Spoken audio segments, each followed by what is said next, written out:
neck space infections. We divide the important spaces in head and neck region are these: parotid space, peritonsillar space, retropharyngeal space, parapharyngeal space, and submandibular space. Okay, these are the important spaces related to head and neck region. Okay, so you might get question from neck space, peritonsillar space infection, and submandibular space infection. You might get scenario from these two spaces because these spaces infection are more common as compared to other ones. So this is peritonsillar space, that is lateral to the tonsil. Lateral to peritonsillar space is parapharyngeal space. Between buccopharyngeal fascia and prevertebral fascia is retropharyngeal space. Parotid space is between two layers of deep fascia containing parotid gland, and submandibular space is between fascia covering the floor of the mouth and which muscle? Submandibular space is between hide bone and the deep fascia covering the floor of the mouth. Okay. So first of all, we will discuss peritonsillar space, that is space lateral to the tonsil. It is called peritonsillar space. An infection of this space is called peritonsillar abscess or quinsy. Okay. So you can see in this picture, this is tonsil, capsule of the tonsil, then superior constrictor muscle. Between capsule of the tonsil and superior constrictor muscle is the peritonsillar space. The contents of peritonsillar space is arterial tonsillar artery, vein, and loose areolar tissue. Okay. So this is the space in which we dissect the tonsil. We dissect the tonsil lateral to the capsule of the tonsil. So we remove these loose areolar tissue, and then we can remove the tonsil from tonsillar fossa. So what will be the presentation? Space can be due to infection of the tonsil. Patient might have history of recurrent acute tonsillitis, or there is de novo infection, in which patient can develop infection in the peritonsillar space without any infection of the tonsil. In these cases, infection, the first clip of the tonsil is called crypta magna, and the infection can go through this crypta magna directly into the peritonsillar space. In some individuals, crypta magna penetrate whole thickness of the tonsils. So any rupture of this crypta magna into the peritonsillar space can lead to infection of the peritonsillar space. Okay, so there are two kinds of infection related to recurrent tonsillitis or de novo infection, that is without history of recurrent tonsillitis. So what will be the clinical picture of the patient? Patient will present with high-grade fever. Then there will be pain in the ear. While glossopharyngeal nerve, that is also supplying the ear to tympanic branch, so there will be referred pain in the ear. Then there will be severe dinophagia due to inflammation of the superior constrictor muscle that helps in swallowing. So there will be severe dinophagia. So if there is also a spasm of the medial caricoid, because of infection, all the muscles can go into spasm. So spasm of medial caricoid will lead to difficulty in opening the mouth, that is called trismus. So patient may have all these symptoms: increased salivation, drooling of saliva due to pain during swallowing, and pain in the right ear, pain in the ear respective to the infection, and there will be difficulty in opening the mouth, and there will also be fever. So all these are the symptoms and clinical features. When you examine the throat of the patient, there will be unilateral hyperemia and thickness of the whole one side of the oropharynx, like in this picture. Okay, so this is the peritonsillar abscess. Tonsil will be pushed medially. There will be inflammation of uvula. Uvula will be pushed towards the opposite side, and there will be thickness of and inflammation and hyperemia of whole one side of the oropharynx. Okay, so this is the clinical picture. Sometimes before the appearance of abscess or collection of the pus, there is pre-suppurative phase that is called peritonsillitis, in which there will only be inflammation. And how can you diagnose this situation? You will pass a needle through this to anterior facial pillar. If there is pus, it will come out. If there is only inflammation, nothing will come out. So you can differentiate between peritonsillar abscess and peritonsillitis. So after this diagnosis, you will treat the patient. You will any abscess is in CN and brain. So as it is infection and abscess, so we will drain this abscess. So we will pass an imaginary line to base of uvula, horizontal line to base of uvula, and vertical line to anterior facial pillar, like this. Okay, this is the vertical line and this is the horizontal line. Where do these two lines bisect each other, we will make the incision. Okay, this is the base of uvula and this is the anterior facial pillar. So exact point is this. We incise this point and pus will come out. As it is infection, we will cover the infection with the help of antibiotic. Patient is having pain, we will give painkiller and antipyretic. Because this peritonsillar infection is recurrent, so we will advise the patient go for tonsillectomy after 6 weeks. Okay. So what are the complications related to peritonsillar abscess?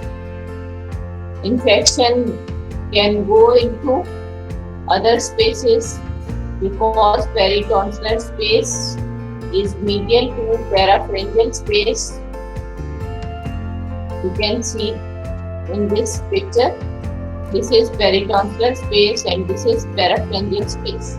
Okay, so infection can go into the parapharyngeal space or can go into the retropharyngeal space. Okay, so this is the complicated. This is the one of the complication.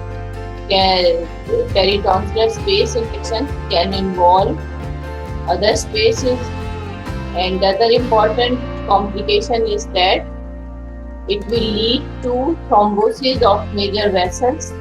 So there will be edema of the larynx. Patient can present with respiratory distress. It can lead to septicemia. Septicemia can lead to death of the patient. So it is the life-threatening condition. If pus goes inside the larynx, trachea and lungs, it can cause aspiration pneumonia. Okay, so these are the important complications. If there is thrombosis of internal carotid artery, patient can present with stroke. If in bio question you are telling about stroke, so you should know why there will be stroke. Okay. So differential diagnosis of peritonsillar abscess are, what are the differential diagnosis? Any condition which is causing gudinophagia, which is causing pain in throat, which is causing trismus, which is causing enlargement of unilateral tonsil can be included in the differential diagnosis. So in this case, unilateral tonsillitis, tumor of the tonsil, and it also resembles parapharyngeal space infection, because in parapharyngeal space infection there is also trismus, gudinophagia, and tonsil is pushed medially.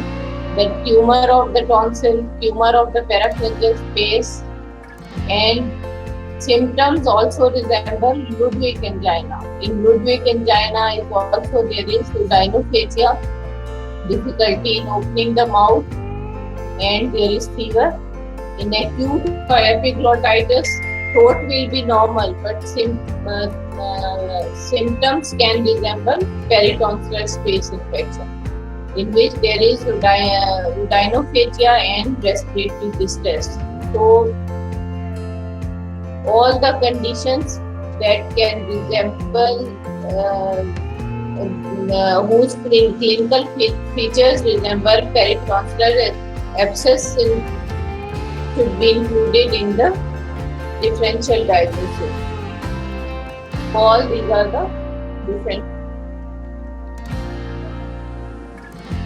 So Ludwig angina is the infection of the submandibular space. Submandibular space is between cervical fascia covering the floor of the mouth and white bone. It is divided into sublingual and submaxillary spaces by mylo-white muscle. So how can infection reach this space? Tooth infection is the commonest infection that can cause infection in the submandibular space, or any inflammation of the submandibular lymph node can lead to infection of the submandibular space. Even infection of the submandibular gland can lead to abscess formation in the submandibular space, leading to Ludwig angina. But commonest cause is tooth infection. Okay. So what will be the clinical features? As it is below the chin, it will push the tongue upward and backward. So there will be respiratory distress, there will be difficulty in swallowing, dysphagia, there will be fever. Okay. Throat will be mildly congested, patient will be unable to open his mouth. So all these are the clinical features. So how will you treat the infection? How will you treat the infection? As it is infection, so you will give antibiotic, antipyretic and analgesics. And for the treatment of abscess, you will drain the abscess. And you will treat the tooth infection.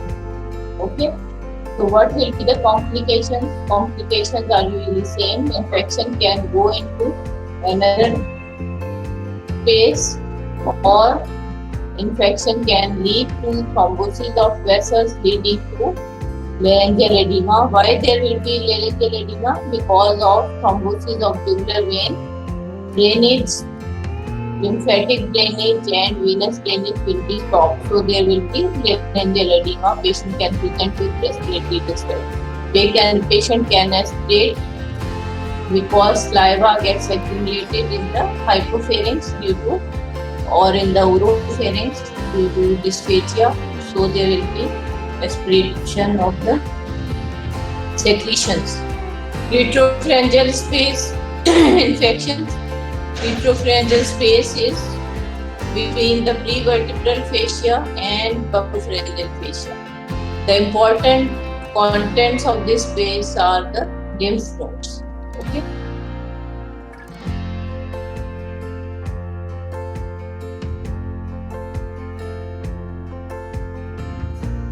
So Ma'am, here I couldn't hear. Midline raphe. Ma'am? Midline raphe, that is dividing the retropharyngeal space into two pockets. Okay, so lymph nodes are on each side of this midline raphe. So if there is infection of the lymph nodes, the swelling will be on one side of the midline. But if it is due to caries spine, infection will be, the abscess will be seen in the center, okay, and behind the retropharyngeal, behind the prevertebral fascia. Okay, so retropharyngeal space is between retropharyngeal fascia, and that is the buccopharyngeal fascia, and prevertebral fascia. Okay. So it is divided into two parts, right and left, by this midline raphe. And lymph nodes are on each side of this midline raphe. If it is retropharyngeal abscess is due to infection of the lymph node, that can be due to tuberculosis, that can be due to any acute infection. The abscess will be on one side of the center. Okay. But if this infection is due to caries spine, that is usually seen in tuberculosis, it will be in the midline, because it will be behind the retropharyngeal, behind this prevertebral fascia. Sarosh? Yes, ma'am. Yes, ma'am. Did you get this point? Yes, ma'am. So acute infection will be due to inflammation of lymph nodes in front of prevertebral fascia. Lymph nodes are on one side of the midline. So when you will ask the patient to open the mouth, you will see bulging retropharyngeal abscess on one side of the midline, and patient will be in fever and severe pain and rhinophagia, and you will see that it is due to acute infection and causing inflammation and infection of the retropharyngeal lymph node. Okay, so you will give antibiotics and you will treat the patient as acute infection. But these retropharyngeal abscesses can be due to chronic infection due to tuberculosis. So how tuberculosis can form retropharyngeal abscess? It can infect the lymph node in the retropharyngeal space. In these cases, you will see swelling just lateral to the midline, or it can infect the vertebra behind the prevertebral fascia. Due to this infection of the vertebra, that is called caries spine, abscess will be seen in front of the vertebra in the midline. So when you will examine the throat of the patient, you will see bulging abscess in the midline. Okay, patient will not have any acute symptoms because it is chronic infection.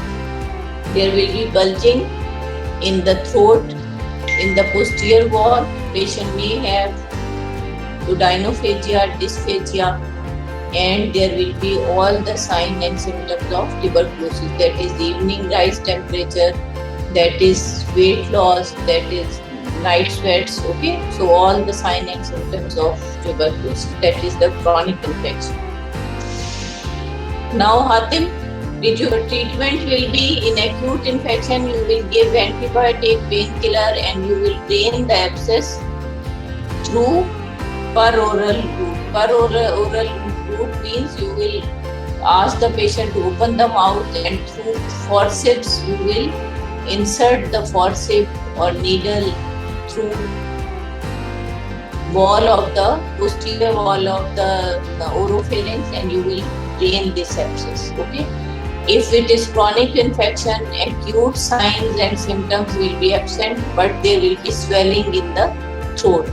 So you will go externally, you will give the patient anti-tuberculous therapy, and you will see if the patient improves. There will you will not drain the abscess because it can lead to fistula formation in the neck. Okay, So in tuberculosis, you will diagnose the case.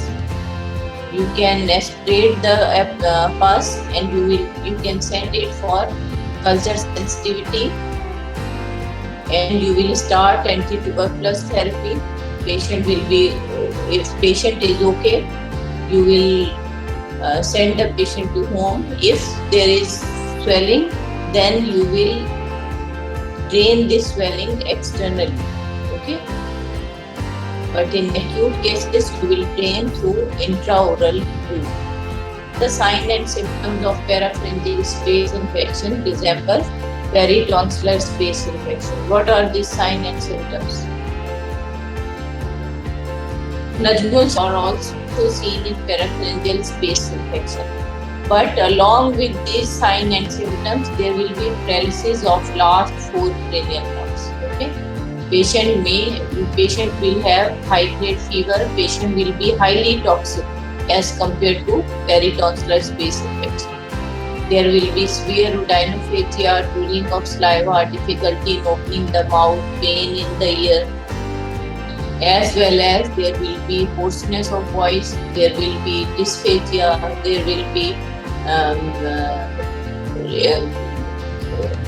problem in shrugging the shoulder, or there will be problem in movement of tongue.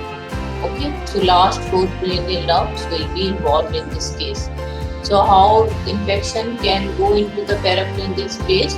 Any through all the spaces of the neck, infection can go into the parapharyngeal space. Through retropharyngeal space, through peritonsillar space infection can go into the parapharyngeal space. Or penetrating increase of the neck.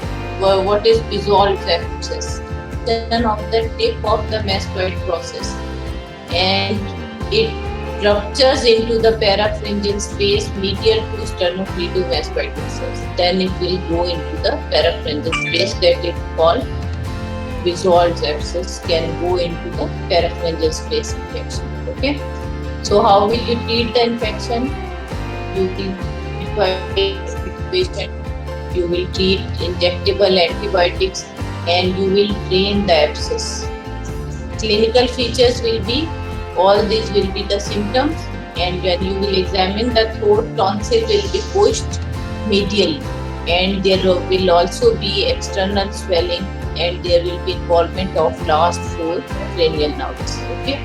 So you will drain the abscess externally, and you will give antibiotics, strong antibiotics, intravenous antibiotics to cover all these infections. And diagnosis can also be made with the help of CT scan or ultrasound. Parotid space infection is infection of the parotid gland or lymph node inside the parotid gland, can lead to abscess formation. It is highly painful. Usually bacteria is Staph aureus and Streptococcus pneumoniae. It is usually seen in dehydrated patients. After the operations, the patient is not taking anything by mouth, there will be dehydration, and it can lead to infection of the parotid gland, leading to parotid abscess. So in case of prevertebral space infection, diagnosis can also be made with the help of radiological investigation. You can advise X-ray neck, and this X-ray neck you will see thickening of the prevertebral shadow posterior to the thickening of the prevertebral shadow anterior to the vertebral spines.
So lymph nodes can get infected due to acute infections or chronic infections.